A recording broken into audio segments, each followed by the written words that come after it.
koju reč još da kažemo o Vreocima. Vreoci su staro mesto, Zorane.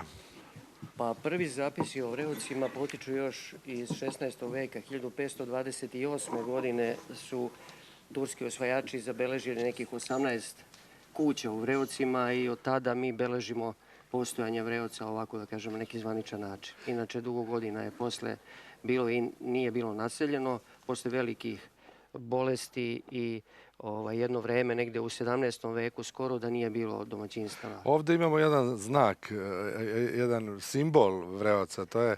Pa evo, mi smo to u Vreocima prihvatili, ne samo ja, nego i moje drugari i prijatelji, jedan, da kažem, znak Vreočanke koji je Olga Benson nacrtala još 1896. godine kada je prolazila kroz ove krajeve. Tako da je to znak koji stavljamo, da kažem, u svaku našu publikaciju i knjigu. Evo, odlično. A sada da kažemo još nešto o jednom izuzetnom objektu, o crkvi Brvnari koja je prošle godine napunila 200 godina.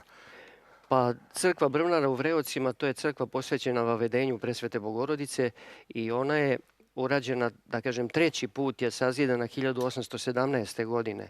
Inače, prethodna crkva je spaljena 1813. godine posle propasti Prvog srpskog ustanka, a najstariji Vreočani koji su posle Drugog svjetskog rata ostavljali neka svoja, da kažem ovako, prenesene neke legende, kažu da je bila i treća crkva Brvnara za koju se ne zna koliko je stara. Austrijski istraživači su je zabeležili u dubokoj šumi, postojala je crkva za koju meštani ne znaju koliko je stara.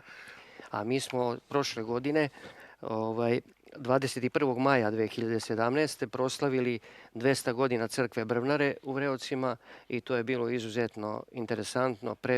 Puno ljudi je bilo, vladika je dolazio, svi naši, da kažem, prijatelji. Bilo je lepo i svečano. Jeste, i lepo i svečano.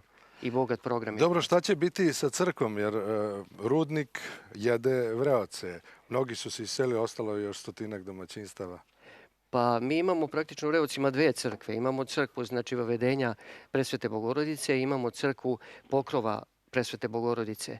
I jedna i druga crkva po nekim našim, da kažem, saznanjima trebalo bi da se, koliko je to moguće, presele na druge lokacije. Inače, sačuvat ćemo, je li tako? Nadamo se da ćemo je sačuvati.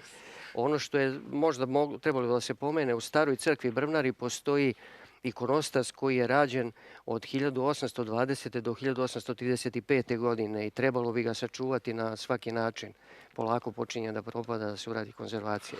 Pričamo i dalje o našoj tradiciji i istoriji.